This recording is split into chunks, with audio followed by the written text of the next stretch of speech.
you ever wondered if God can restore something that seems permanently broken?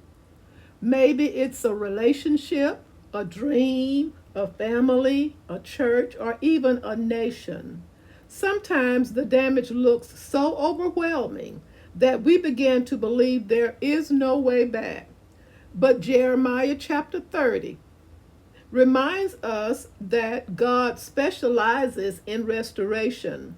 He doesn't simply repair what is broken, He renews it according to His promises. Today's lesson is about God's promised land, not merely a piece of geography, but God's promise to restore His people, renew their hope, and reestablish His covenant with them. By the end of this lesson, you'll discover that even when God disciplines His people, His ultimate desire is always restoration. Welcome to my channel, The Backstory and More. I am Audrey. I want to thank you in advance for watching this video. By the way, did you answer all fill-in-the-blank questions? Indicate the number you got correct in the comments below. Lesson aims, facts, to examine what Jeremiah prophesied regarding God's judgment of Israel and Israel's restoration. Principle, to understand that God's judgment and compassion are often interwoven in the prophets. Application, to wait with hope for Christ's return, when we will see the full extent of His kingship and the restoration of His people. Jeremiah has often been called the weeping prophet. For nearly 40 years, he warned Judah that because of persistent sin and rebellion, Babylon would invade Jerusalem, destroy the city, and carry the people into captivity. Most of Jeremiah's book contains warnings and calls to repentance. But beginning in chapter 30, everything changes. Bible scholars often refer to Jeremiah chapters 30 through 33 as the book of consolation because these chapters overflow with hope. God knew His people would soon experience 70 years of exile. Imagine losing your home, watching your city burn, wondering if God had forgotten you. Into that hopeless situation, God gives Jeremiah a message unlike any other before it. Instead of announcing judgment, He announces restoration. Instead of destruction, He promises rebuilding. Instead of rejection, He promises relationship. This lesson reminds us that God's discipline is never His final word. His final word is always redemption. Verses 1 through 3.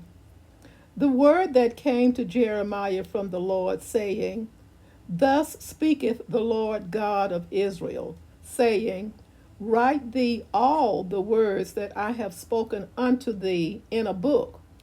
For lo, the days come, saith the Lord, that I will bring again the captivity of my people Israel and Judah, saith the Lord, and I will cause them to return to the land that I gave to their fathers, and they shall possess it. God commands Jeremiah to write these words in a book. Why? Because God's promises need to be preserved for future generations. The people would soon enter captivity.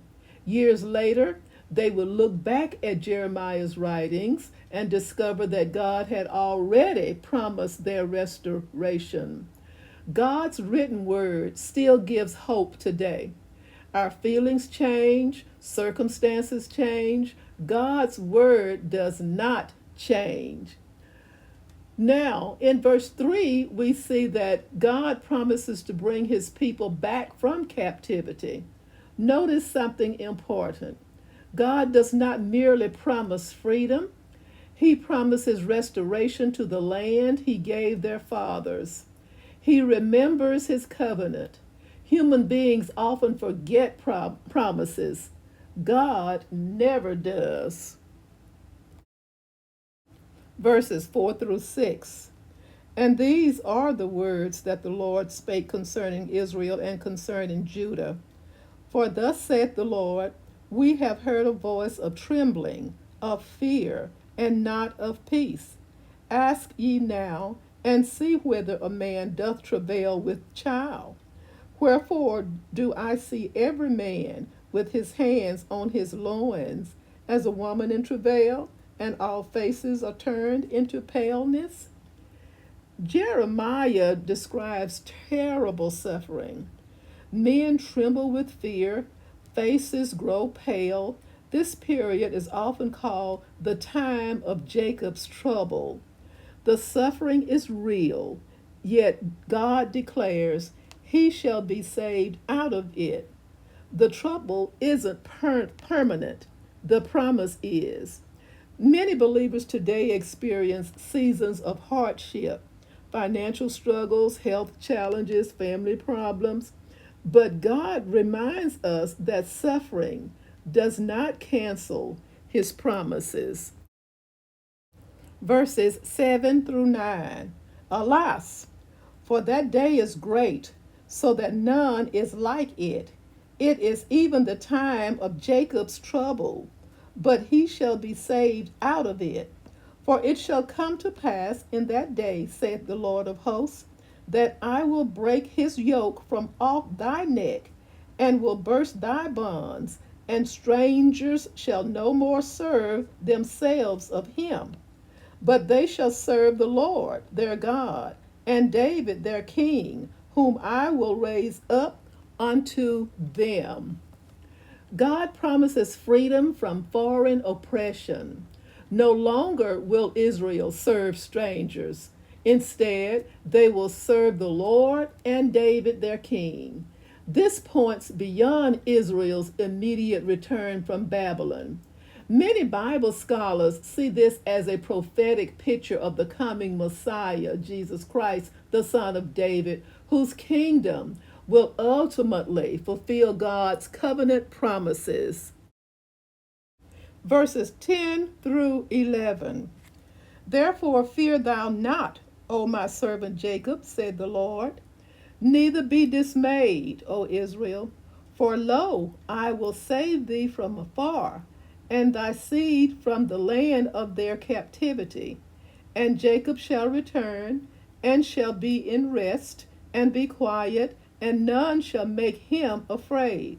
For I am with thee, saith the Lord, to save thee. Though I make a full end of all nations whither I have scattered thee, yet will I not make a full end of thee, but I will correct thee in measure, and will not leave thee altogether unpunished. One of the Bible's greatest commands appears again: fear thou not. God knows his people will be afraid. He doesn't criticize their fear, he comforts them. Notice his promise: I will save thee from afar. Distance cannot separate God's people from his care. Whether in Babylon or Jerusalem, God remains present. Verse 30 beautifully balances justice and mercy. God says, I am with thee to save thee. He will discipline his people, but he will not destroy them completely. God's correction always has a purpose. He disciplines to restore, not to abandon. Hebrews chapter 12, verse 6 reminds us that for whom the Lord loveth, he chastiseth. Discipline is evidence of God's love. Verses 18 through 19. Thus said the Lord, behold, I will bring again the captivity of Jacob's tents, and have mercy on his dwelling places. And the city shall be builded upon her own heap, and the palace shall remain after the manner thereof. And out of them shall proceed thanksgiving, and the voice of them that make merry, and I will multiply them, and they shall not be few. I will also glorify them, and they shall not be small. God shifts from speaking about deliverance to describing restoration. The exile would not be the end of Israel's story. Their homes would be rebuilt, their cities restored, and life would begin again. The phrase, I will have mercy, reminds us that restoration is based on God's grace, not on Israel's merit. Sometimes we experience loss because of poor decisions, while other times life simply brings unexpected hardships. Either way, God is able to restore what seems beyond repair. Restoration may not happen overnight, but God's timing is always perfect. In verse 19, God pictures a community once filled with sorrow, now overflowing with praise. Notice the progression. Captivity becomes freedom, weeping becomes rejoicing, emptiness becomes abundance, shame becomes honor. God also promises to multiply his people and give them honor among the nations. A grateful heart is often evidence of God's restoring work. People who have experienced God's grace naturally find reasons to praise him. Verses 20 through 22. Their children also shall be as aforetime, and their congregation shall be established before me, and I will punish all that oppress them. And their nobles shall be of themselves, and their governor shall proceed from the midst of them. And I will cause him to draw near, and he shall approach unto me. For who is this that engaged his heart to approach unto me? Said the Lord. And ye shall be my people, and I will be your God. God's restoration extends beyond one generation. Families will be strengthened, communities will become stable, justice will be restored. God is interested not only in changing individuals, but also in rebuilding families, churches, and communities. Our faith influences future generations. What we teach today may bless children and grandchildren for years to come. Instead of being ruled by foreign nations, Israel would once again have leaders from among their own people. Verse 21 points forward to the coming Messiah.